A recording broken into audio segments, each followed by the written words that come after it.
मुझे इस बात से परेशानी क्यों होती है कि ये देश हिंदू राष्ट्र बन जाएगा। हम तो चाहते हैं, क्योंकि हमें पता है कि सनातन में कितनी मोहब्बत है, कितना प्यार है, कितना सम्मान है।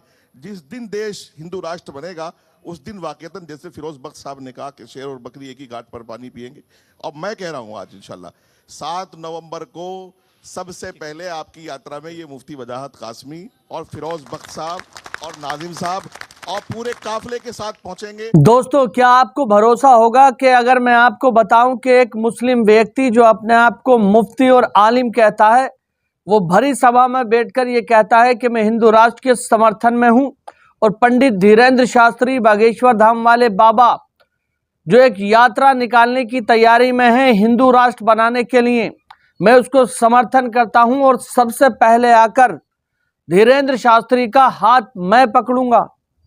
आपको भरोसा होगा?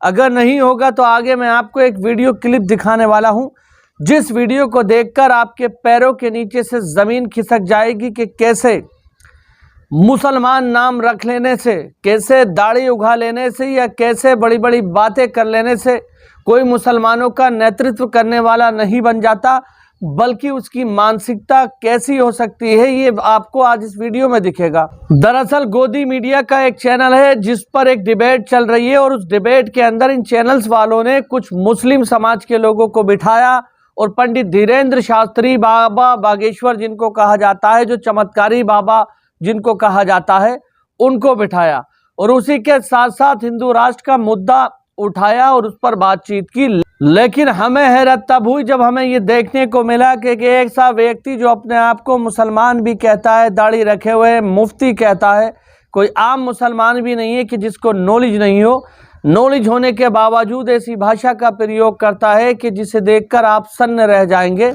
तो फिर ये बात कहीं ना कहीं इंसान को चुभेगी। और चुभेगी क्यों? सबसे पहली बात तो मैं इसको प्रायोरिटी पे रखता हूँ संविधान को। भारत के अंदर एक संविधान है जिसके अंदर ये कहा गया है कि भारत को हिंदू राष्ट्र के नाम से नहीं पुकारा जाएगा, बल्कि भारत को लोकतांत्रिक भारत के नाम से पुकारा जाएगा, सेक्युलर भारत के नाम से पुकारा जाएगा, एकता और समानता की बात से पुकारा जाएगा, हिंदू राष्ट्र के नाम से नहीं पुकारा जाएगा। जो संविधान कहता है हम लोग उसको फॉलो करते हैं और हम संविधान को मानने वाले लोग हैं। तो फिर हम ये कैसे बर्दाश्त करेंगे कि कोई शख्स आनकर ये कहे कि भारत हिंदू राष्ट्र बनेगा? अरे भाई, हिंदू राष्ट्र कैसे बने? कहने का मतलब यह है कि हम संविधान वाले हैं और हम संविधान वाले, हमारा संविधान जिस चीज की इजाजत नहीं देगा उसको नहीं बनाया जा सकता, तो भारत हिंदू राष्ट्र नहीं बनेगा। अब मैं आपको वीडियो क्लिप दिखा देता हूं, पूरा मुद्दा क्या है ये आप पहले अपनी नजर से देखिए, उसके बाद मैं बताऊंगा कि इनके बात करने के पीछे का कारण क्या था। ये यहाँ पर जो अपने आप को मुफ्ती बोल रहे हैं, दरअसल ये कौन है, कहाँ से आए, इनका मंसूबा क्या है, सारी चीजें मैं आपको बताऊंगा। तसल्ली के साथ बैठे रहना, पहले ये वीडियो देखिए आप। मैं बहुत खुल्लम खुल्ला कई सालों से ये बात कह रहा हूँ कि जब मैं ये मानता हूँ कि न मजहब में कहीं दिक्कत नहीं, ना हिंदू में है, ना मुसलमान में, ना सिख में, ना ईसाई में, तो फिर मुझे इस बात से परेशानी क्यों होती है कि ये देश हिंदू राष्ट्र बन जाएगा। हम तो चाहते हैं, क्योंकि हमें पता है कि सनातन में कितनी मोहब्बत है, कितना प्यार है, कितना सम्मान है। जिस दिन देश हिंदू राष्ट्र बनेगा उस दिन वाकईतन, जैसे फिरोज बख्श साहब ने कहा कि शेर और बकरी एक ही घाट पर पानी पिएंगे, और मैं कह रहा हूँ आज इंशाल्लाह 7 नवंबर को सबसे पहले आपकी यात्रा में ये मुफ्ती वजाहत कासमी और फिरोज बख्श साहब और नाजिम साहब और पूरे काफिले के साथ पहुंचेंगे और आपका हाथ जोड़कर, फूल पहनाकर, माला डालकर स्वागत करके, क्योंकि आप देश के इतिहास को वो दिशा दे रहे हैं जिसकी देश को इस वक्त सबसे ज्यादा जरूरत है। इस दिशा की जरूरत है इस देश को जो आपने दी कि हिंदू मुस्लिम सब एक जगह आए और हम सब सनातनी हैं, हम सब हिंदू हैं, हम सब हिंदुस्तानी हैं। सनातन कोई मजहब नहीं, सनातन कल्चर है, सनातन भारतीयता है, सनातन हमारा मिट्टी, हमारा खून, हमारी जमीन सनातन है। हम जब दुनिया में जाते हैं, सफर करते हैं, तो सीधा सीधा हमसे अरबी लोग पूछते हैं अंता हिंदी, हम भी कहते हैं अना हिंदी। हाँ, हिंदी है भाई, हिंदुस्तानी है। फिर यहाँ हिंदुस्तान आकर के हम क्यों कोशिश करते हैं कि हम पाकिस्तानी हैं, हम सऊदी वाले, हम दुबई वाले। लेकिन आचार्य धीरेंद्र शास्त्री जी, एक संगठन है दलित पिछड़ा समाज संगठन, ये कोर्ट जाने की बात कर रहा है और इन्होंने राष्ट्रपति को पत्र भी लिखी है और कहा है कि आपकी यात्रा को रोक दें। वो कह रहे हैं कि सांप्रदायिकता फैलाकर देश का माहौल खराब किया जा रहा है, धर्मनिरपेक्ष देश में हिंदू राष्ट्र बनाने की बात करना संविधान विरोधी है। सुनिए, बहुत ध्यानपूर्वक। हम बहुत निष्ठापूर्वक अपनी बात पर अडिग हैं कि हम इस देश को हिंदू राष्ट्र देखना चाहते हैं और हम तलवारों की लड़ाई से नहीं, विचारों की लड़ाई पर भरोसा करते हैं। दूसरा, इस देश में रहने वाले इस्लाम धर्म को मानने वाले लोग भी यदि ये बात माने तो बहुत अतिशयोक्ति नहीं होगी कि केवल एकमात्र भारत है जो हिंदू राष्ट्र हो सकता, जैसा कि आपने कहा।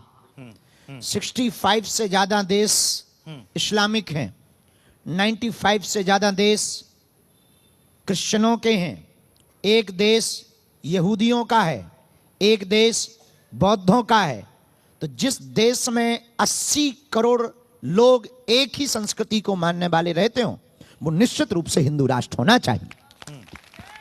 किसी भी मुसलमान व्यक्ति को किसी देश से निकाला जाएगा तो 65 से ज्यादा देश उसका स्वागत करेंगे। 95 से ज्यादा देश यदि किसी ईसाइयों को निकाला जाएगा तो 95 से ज्यादा देश उसका स्वागत करेंगे। यहूदियों को किसी देश से निकाला जाएगा तो इजराइल उसका स्वागत करेगा।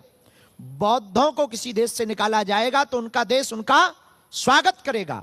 पर Burma, Rangoon, Cambodia, Nepal, Bhutan, Mauritius, Fiji, Australia, इन देशों में रहने वाले हिंदुओं को यदि निकाला जाए तो स्वागत कौन करेगा? कौन निकाल रहा है यहां से हिंदुओं को? कौन नहीं निकाल रहा। बांग्लादेश की न्यूज आप ही ने तो दिखाई है। हाँ, तो क्या नहीं हुआ? अभी वहां पर एक नया नारा चला कि श्रील प्रभुपाद स्वामी जी का जो इस्कॉन परंपरा है उसको बैन किया जाए। हमारे भारत में आप कुछ दिनों तक अल्पसंख्यक थे, अब 9 राज्यों में हम लोग हो गए अल्पसंख्यक और आप लोग अर्धसंख्यक हो गए। हमें इससे बुराई नहीं है, पर हिंदुओं की संख्या घट रही है, हमारी चिंता है। और ये चिंता कोई बुराई थोड़ी है। अच्छा, ये कोई बड़ी बात या बुरी? दूसरी बात जी, जिन्हों का आपने नाम लिया, यदि हमारी हिंदू एकता करना, सामाजिक समरसता करना, देश में शांति लाना असंवैधानिक है तो आप हमारे खिलाफ कोर्ट जाएं। आप यदि चैलेंज कर रहे हिंदू हैं। एकता करना सही है तो इस देश का एक एक हिंदू बच्चा उनको जवाब देगा, हम नहीं देंगे। तो देखा दोस्तों, जिस वीडियो के अंदर मौलाना साहब किस तरह से बाबा बागेश्वर धीरेन्द्र शास्त्री की बात पर लब्बैक कह रहे हैं, मैं इनसे ये पूछना चाहूंगा कि हमारे संविधान ने जिस चीज की इजाजत नहीं दी है, क्या ये दोनों मिलकर उस चीज को बना लेंगे? भारत के अंदर कानून व्यवस्था है कि ये बात ये नहीं जानते? अगर ये मांग कर रहे हैं, अगर ये कुछ भी करेंगे तो क्या इनकी बातों को मान लिया जाएगा?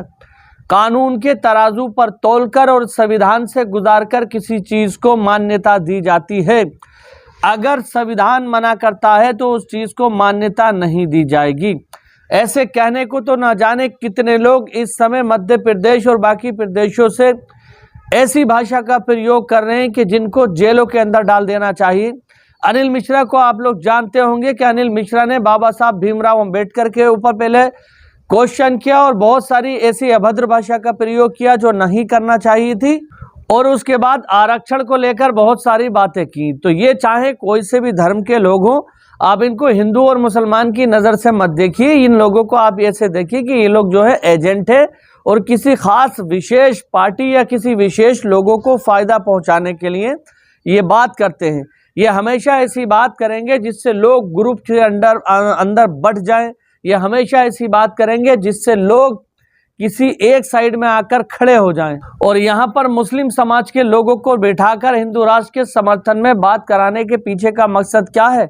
ये तो वो लोग हैं जो चंद पैसों के लिए आकर बोलते हैं। जनता अक्सर इन लोगों पर आरोप लगाती है कि ये चंद पैसों के लिए बोलते हैं। टीवी पर आकर टीवी चैनल से इनको कुछ पैसे दे देते हैं और अपने मन मर्जी के मुताबिक इनसे बातें कहलवा लेते हैं।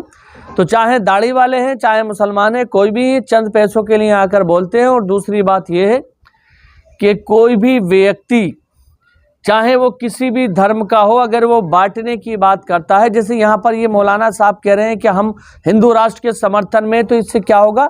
लोगों के अंदर एक मैसेज जाएगा, एक संदेश जाएगा कि देखो बात सही है, मुसलमान भी कह रहे हैं हिंदू राष्ट्र होना चाहिए। यानी कि कहीं ना कहीं बात को बढ़ाने की कोशिश की जा रही है। ये नहीं कहा जा रहा है कि ऐसा तुम बोल भी कैसे सकते हो जब हमारे संविधान ने इसकी इजाज़त नहीं दी, कानून इस काम को नहीं करेगा, शासन और प्रशासन सब संविधान के आसपास घूमते हैं, संविधान को हाथ में लेकर ही कोई फैसला सुनाया जा सकता है, तो फिर तुम इस तरह की बात कर कैसे सकते हो? ये नहीं बोला जाएगा। इसको हवा दी जा रही है, तूल दी जा रही है, और ख़ास तौर पर इसमें जो अहम भूमिका निभाता है वो गोदी मीडिया निभाता है। फिलहाल आप ज़्यादा समझदार लोग हैं, मैं समझता हूँ आप कुछ सब कुछ समझ गए होंगे। अगर आप हमारे चैनल पर पहली बार आए हैं तो चैनल को सब्सक्राइब करके बेल आइकन पर ऑल का बटन सेलेक्ट कर लेना। मिलते हैं अगली वीडियो में, तब तक के लिए खुदा हाफिज़, जय हिंद, जय भारत।